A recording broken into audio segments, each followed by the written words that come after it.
Hello everyone and welcome back to the channel. I am Tonish और आज हम एक बहुत ही इंटरेस्टिंग कंसेप्ट को पढ़ने जा रहे हैं जो है role of motive in law of thoughts. क्या आपने कभी ये सोचा है कि जो एक्शंस आप करते हैं उनके पीछे अगर एक अच्छा रीज़न हो तो क्या ये आपको टॉर्ट लॉ में लाइबिलिटी से बचा सकता है? और दूसरी तरफ अगर आप वही एक्शन एक बुरे इंटेंशन के साथ करते हो तो आपके ऊपर केस होने के चांसेस बढ़ सकते हैं। टॉर्ट के केसेस में मोटिव एक फैसिनेटिंग रोल प्ले करता है, लेकिन इसे अक्सर मिसअंडरस्टूड किया जाता है।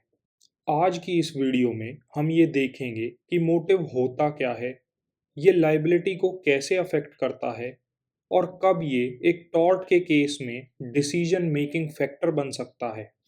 इस वीडियो के एंड तक आप और अच्छे से ये समझ पाएंगे कि मोटिव लॉ ऑफ टॉर्ट्स के फ्रेमवर्क में कैसे फिट होता है और कैसे ये कुछ केसेस में जीत और हार के बीच एक मेजर रोल प्ले करता है। तो चलिए शुरू करते हैं और ये जानते हैं कि लॉ ऑफ टॉर्ट में मोटिव होता क्या है। आसान शब्दों में मोटिव का मतलब है किसी भी इंसान के किए गए एक्शंस के पीछे उसका रीजन या उसकी इंटेंशन। असल में मोटिव इस सवाल का जवाब देता है कि किसी ने कोई काम क्यों किया है। क्या उसने अपने फायदे के लिए वो काम किया, किसी के खिलाफ दुश्मनी में किया, या फिर दूसरों की भलाई के लिए किया। लॉ ऑफ टॉर्ट में किसी की भी लाइबिलिटी को डिटरमाइन करने के लिए मोटिव एक सेकेंडरी रोल प्ले करता है। वहीं दूसरी तरफ क्रिमिनल लॉ में मोटिव का केस पर बहुत ज़्यादा असर पड़ता है। लॉ ऑफ टॉर्ट में ज़्यादा फोकस एक्ट और उसके कॉन्सिक्वेंसेस पे किया जाता है, फिर चाहे जो एक्ट किया गया है वो नुकसान पहुंचाने के इरादे से किया गया हो या अच्छी नीयत से किया गया हो। सबसे ज़्यादा जो बात मैटर करती है वो ये कि दूसरे को उस एक्ट से नुकसान हुआ या नहीं। अगर आपका मोटिव अच्छा था, जैसे किसी की मदद करना, तो भी अगर आपका एक्ट टॉर्शियस है तो आप लाइबिलिटी से बच नहीं सकते। और इसी तरह अगर आपका मोटिव बुरा था, जैसे बदले की भावना से कोई काम करना, तो भी लाइबिलिटी तभी बनती है जब मोटिव किसी स्पेसिफिक टॉर्ट से जुड़ा हो। ये सब हम इस वीडियो में आगे कवर करेंगे। अक्सर टॉर्ट के केसेस में कोर्ट मोटिव की बजाय उस रॉन्गफुल एक्ट पर ज़्यादा ध्यान देती है कि क्या उस एक्ट ने नुकसान या डैमेज पहुंचाया। तो मोटिव एक कंटेक्स्ट तो प्रोवाइड करता है, लेकिन ज़्यादातर केसेस में ये रॉन्गफुल एक्ट को जस्टिफाई या एक्सक्यूज नहीं कर सकता। लेकिन इसके कुछ एक्सेप्शंस हैं और कुछ स्पेसिफिक टॉर्ट्स हैं जहां मोटिव को एक की एलिमेंट माना जाता है। तो हम आसान शब्दों में ये कह सकते हैं कि लॉ ऑफ टॉर्ट में मोटिव का मतलब है एक्शंस के पीछे का रीजन। ये समझने में मदद करता है कि एक्ट क्यों किया गया, लेकिन अक्सर ये डिसाइड नहीं करता कि इंसान को लायबल ठहराया जाएगा या नहीं। बट इसके भी कुछ एक्सेप्शंस हैं, जैसे मलिशियस प्रोसिक्यूशन या डिफमेशन। इन टॉर्ट्स में मोटिव एक बड़ा रोल प्ले करता है। चलिए अब इसके रोल को और डिटेल में समझते हैं। अक्सर टॉर्ट के केसेस में प्राइमरी फोकस रॉन्गफुल एक्ट पर होता है और ये देखा जाता है कि क्या उस एक्ट ने कुछ नुकसान या डैमेज पहुंचाया या नहीं। इसलिए चाहे मोटिव ये बताता है कि वो एक्ट क्यों किया गया, लेकिन ये आम तौर पर ये डिसाइड नहीं करता कि डिफेंडेंट लायबल होगा या नहीं। क्रिमिनल लॉ के कॉन्ट्रास्ट में, जहां मोटिव सजा की सीवियरिटी को हेविली इन्फ्लुएंस करता है, वहीं लॉ ऑफ टॉर्ट में लाइबिलिटी का सवाल अक्सर मोटिव पे डिपेंडेंट नहीं होता। फिर चाहे डिफेंडेंट ने मलिशियसली एक्ट किया हो या किसी अच्छी वजह से, अगर उन्होंने एक टॉर्शियस एक्ट कमिट किया है तो अक्सर वो एक्ट ही अपने आप में काफ़ी होता है लाइबिलिटी को एस्टैब्लिश करने के लिए। फॉर एग्जाम्पल, अगर कोई किसी दूसरे की प्रॉपर्टी में जाता है किसी पेट या बच्चे को बचाने के लिए, तो उसका मोटिव नोबल है, लेकिन लॉ ऑफ टॉर्ट के तहत उसे ट्रेसपास के लिए लायबल ठहराया जा सकता है, क्योंकि लॉ ऑफ टॉर्ट्स ट्रेसपासिंग के एक्ट पर फोकस करता है, ना कि उसके पीछे की वजह पर। लेकिन कुछ इम्पोर्टेंट एक्सेप्शंस हैं जहां मोटिव केस का सेंट्रल फैक्टर बन जाता है, जैसे कि मलिशियस प्रोसिक्यूशन या फिर डिफमेशन। इन टॉर्ट्स में एक्शन के पीछे का मोटिव एक क्रिटिकल रोल प्ले करता है। फॉर एग्जाम्पल, अगर डिफेंडेंट दुश्मनी के चलते या बुरे इरादे के साथ कोई एक्ट कमिट करता है, तो उसकी लाइबिलिटी को डिटरमाइन करने के लिए उसका मोटिव एक प्राइमरी रोल प्ले करता है। वहीं दूसरी तरफ एक अच्छा मोटिव रेयरली डिफेंस के रूप में यूज किया जा सकता है। अगर डिफेंडेंट के एक्शंस जस्टिफाइड हों, उसके एक्ट के पीछे मोटिव अच्छा हो, लेकिन उसके एक्ट की वजह से किसी को नुकसान हुआ हो, तो भी उसे लाइबल ठहराया जा सकता है, क्योंकि law of torts individual rights की प्रोटेक्शन को ज़्यादा प्रायोरिटाइज करता है और किसी के अच्छे इरादों की वजह से उसके रॉन्गफुल एक्ट्स को माफ़ नहीं करता। तो जबकि मोटिव ज़्यादातर टॉर्ट केसेस में लाइबिलिटी को अफेक्ट नहीं करता, लेकिन ये मलिशियस प्रोसिक्यूशन और डिफॉर्मेशन जैसे केसेस में बहुत बड़ा रोल प्ले करता है। इन केसेस में एक बुरा मोटिव प्रूव करना डिसाइडिंग फैक्टर हो सकता है, लेकिन एक अच्छा मोटिव आमतौर पर किसी को लायबल होने से नहीं बचा सकता। तो चलिए अब उन टॉट्स पर फोकस करते हैं जहां मोटिव एक बहुत मेजर रोल प्ले करता है और डिफेंडेंट की लाइबिलिटी को डिटरमाइन करने के लिए उसका मोटिव प्रूव करना ज़रूरी होता है। सबसे प्रोमिनेंट टॉट्स में से एक जहां मोटिव सेंट्रल रोल प्ले करता है, वो है मलिशियस प्रोसिक्यूशन। इस केस में प्लेंटिफ को ये प्रूव करना होता है कि डिफेंडेंट ने उसके खिलाफ जो लीगल प्रोसीडिंग शुरू की हैं, वो मलाइस या बैड मोटिव के साथ शुरू की हैं, जैसे कि रिवेंज लेने के लिए या बिना किसी रीजनेबल कॉज के।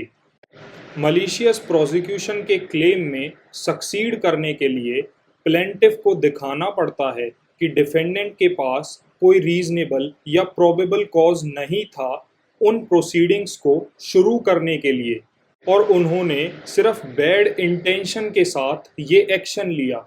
और अगर ये प्रूव नहीं होता तो प्लेंटिफ का केस फेल हो सकता है, जो ये दिखाता है कि इस टॉर्ट में मोटिव कितना ज़रूरी है। डिफामेशन केस में भी मोटिव एक इम्पॉर्टेंट रोल प्ले करता है, खासकर जब क्वालिफाइड प्रिविलेज का डिफेंस यूज किया जाता है। क्वालिफाइड प्रिविलेज डिफेंडेंट्स को प्रोटेक्ट करता है जब वो कुछ स्पेसिफिक कंटेक्स्ट, जैसे मीडिया या प्रोफेशनल सेटिंग्स में स्टेटमेंट्स देते हैं। लेकिन अगर प्लेंटिफ ये प्रूव कर देता है कि डिफेंडेंट ने मलाइस के साथ एक्ट किया, मतलब उन्होंने वो डिफामेटरी स्टेटमेंट्स किसी बुरे मोटिव से दिए, जैसे प्लेंटिफ की रेपुटेशन को डैमेज करने के लिए, तो क्वालिफाइड प्रिविलेज का डिफेंस फेल हो सकता है और डिफेंडेंट को लायबल ठहराया जा सकता है।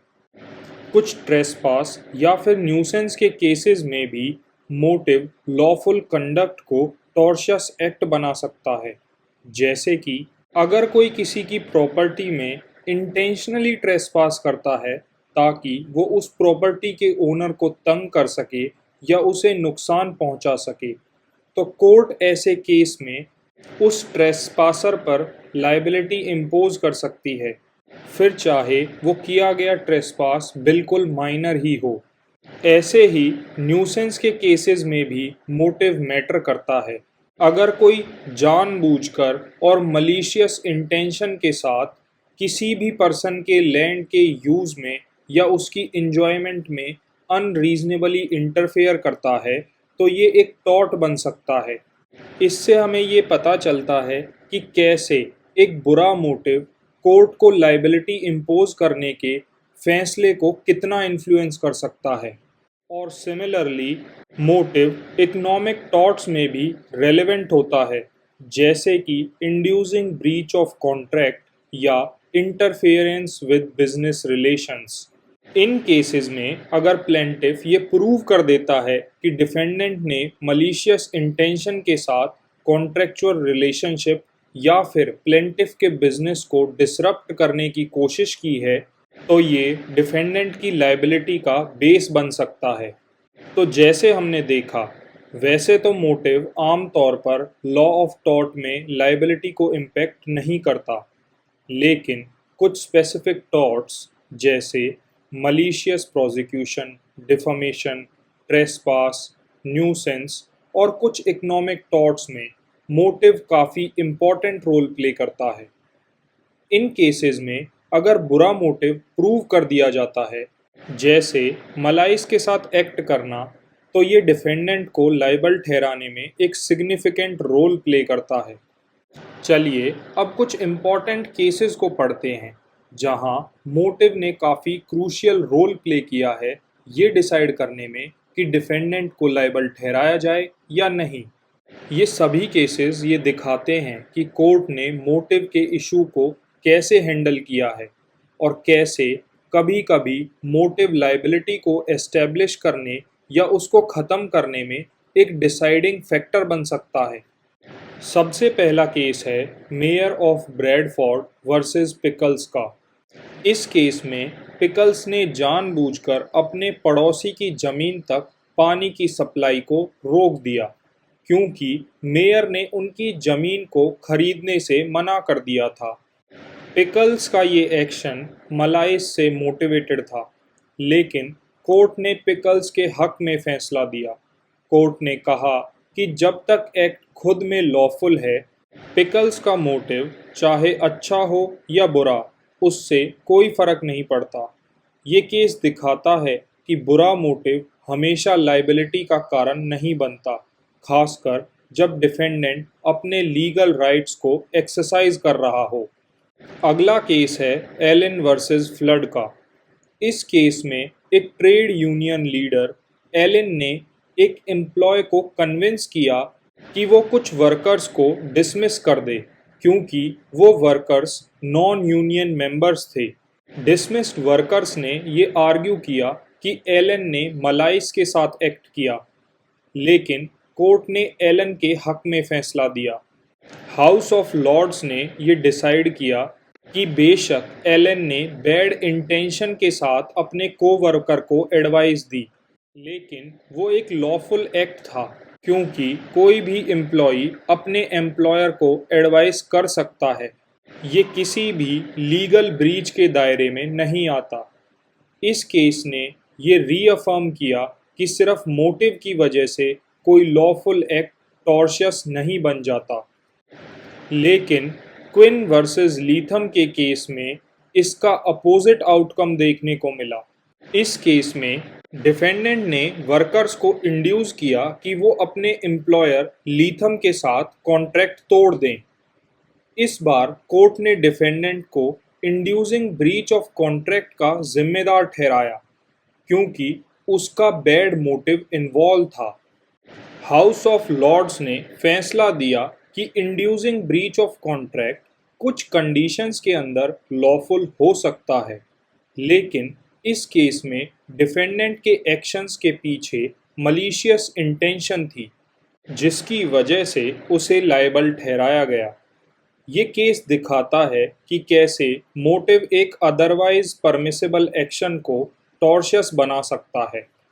अगला केस है Hollywood silver fox farm limited versus Emmett का। इस केस में डिफेंडेंट ने जानबूझकर अपनी प्रॉपर्टी से शॉटगन फायर किए अपने पड़ोसी के फॉक्स फार्म के पास जाकर, ताकि उनके सिल्वर फॉक्सेस की ब्रीडिंग को डिसरप्ट किया जा सके। भले ही डिफेंडेंट अपनी खुद की प्रॉपर्टी में था, लेकिन कोर्ट ने उसकी मलिशियस इंटेंशन के कारण उसे प्राइवेट न्यूसेंस का जिम्मेदार ठहराया। क्योंकि डिफेंडेंट के एक्शंस बैड मोटिव से ड्रिवन थे, कोर्ट ने फैसला दिया कि उसका एक्शन अनलॉफुल न्यूसेंस था। ये केस एम्फेसाइज करता है कि लॉफुल एक्शंस भी टॉर्शियस बन सकते हैं, अगर वो बैड मोटिव के साथ किए गए हों। हमारा आखिरी केस है शॉरेल वर्सेस स्मिथ, जो इकोनॉमिक टॉर्ट्स और कंपटीशन से रिलेटेड है। इस केस में डिफेंडेंट ने एक्ट तो लॉफुल तरीके से किया, लेकिन वो एक्ट ड्रिवन था मलिशियस इंटेंशन से, ताकि वो अपने बिजनेस कंपटीटर को नुकसान पहुंचा सके। ये केस दिखाता है कि चाहे कोई एक्ट लॉफुल मीन्स से किया गया हो, लेकिन अगर वो बैड मोटिव से ड्रिवन है तो वो लाइबिलिटी का कारण बन सकता है। कोर्ट ने ये रूल किया कि अगर कंपटीशन के दौरान डिफेंडेंट का प्राइमरी गोल कंपटीटर को नुकसान पहुंचाना था, ना कि अपने बिजनेस को परसू करना, तो मलिशियस इंटेंशन के बेसिस पर लायबिलिटी अराइज होती है। इस केस ने दिखाया कि कंपटीशन और इकोनॉमिक हार्म के टॉर्ट्स में मोटिव का काफ़ी सिग्निफिकेंट रोल होता है। इन सभी केसेस में हमने देखा कि मोटिव कैसे लायबिलिटी को इन्फ्लुएंस करता है। कैसे कुछ केसेस में तो बुरा मोटिव लायबिलिटी का कारण नहीं बनता, जबकि दूसरे केसेस में, खासकर जहां मलिशियस इंटेंशन इन्वॉल्व होती है, मोटिव लॉफुल एक्शंस को भी टॉर्शियस बना सकता है। तो अब जब हमने ये जान लिया है कि मोटिव लॉ ऑफ टॉर्ट को कैसे अफेक्ट करता है, चलिए मोटिव, इंटेंशन और मलाइस के कंसेप्ट को थोड़ा और डिटेल में समझते हैं। ये टर्म्स आम बातचीत में अक्सर इंटरचेंजेबली यूज़ की जाती हैं, लेकिन लॉ ऑफ टॉर्ट्स के कंटेक्स्ट में इनका अलग अलग मीनिंग होता है। तो चलिए सबसे पहले मोटिव पर दोबारा नज़र डालते हैं। जैसे हमने पहले डिस्कस किया था, मोटिव का मतलब होता है किसी भी पर्सन के एक्शंस के पीछे का रीज़न या ड्राइविंग फोर्स। मोटिव इस सवाल का जवाब देता है कि किसी ने किसी पर्टिकुलर तरीके से क्यों एक्ट किया, फिर चाहे वो अच्छे इरादों से हो, बुरों से, या अपने पर्सनल फ़ायदे के लिए।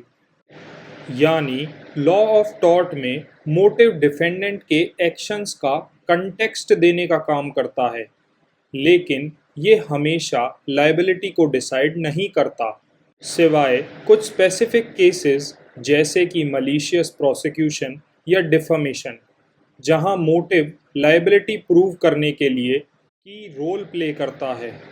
चलिए अब इंटेंशन को जानते हैं।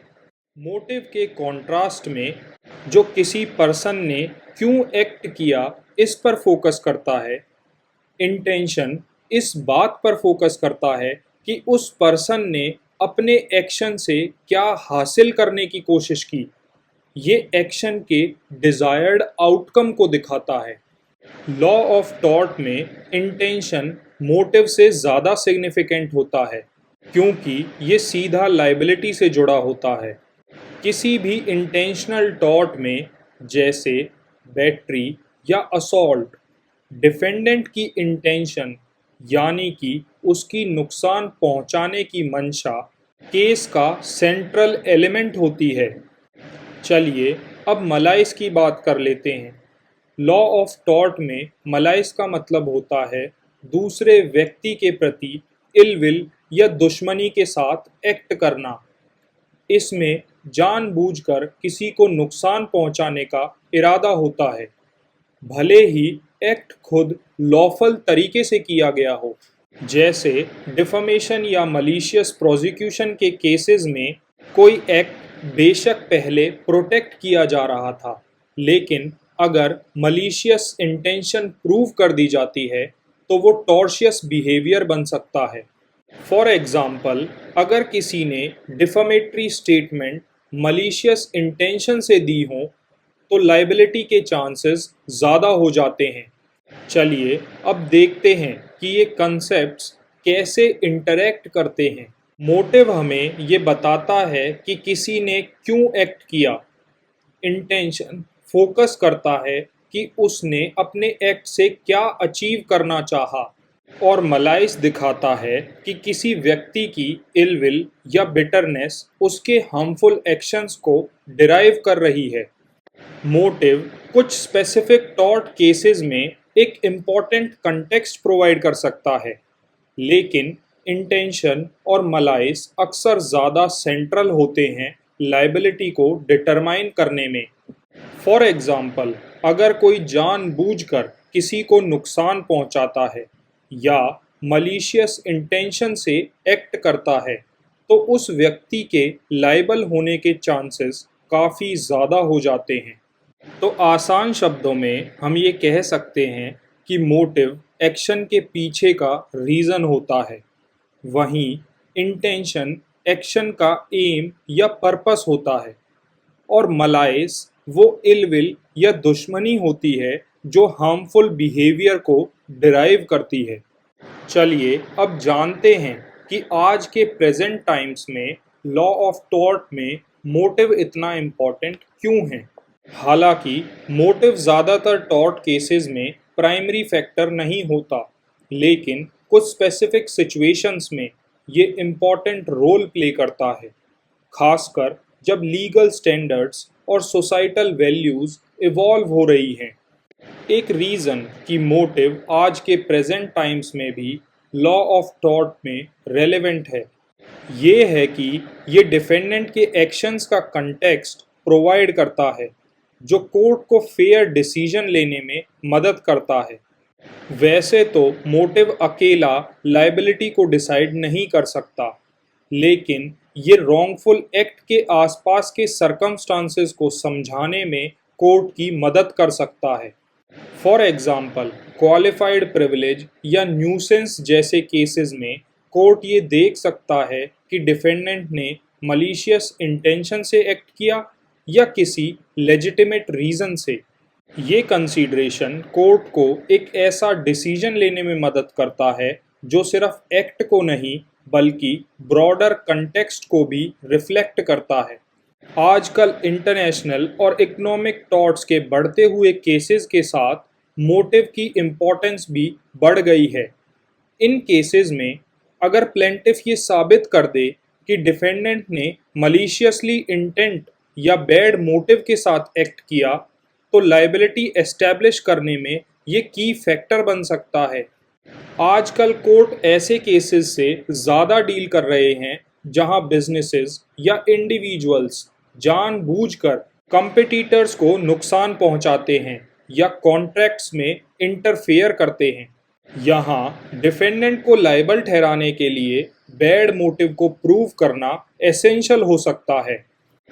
और आखिर में, जैसे जैसे सोशल वैल्यूज़ इवॉल्व हो रहे हैं, फेयरनेस, एथिकल बिहेवियर और कॉरपोरेट रिस्पॉन्सिबिलिटी पर फोकस बढ़ता जा रहा है।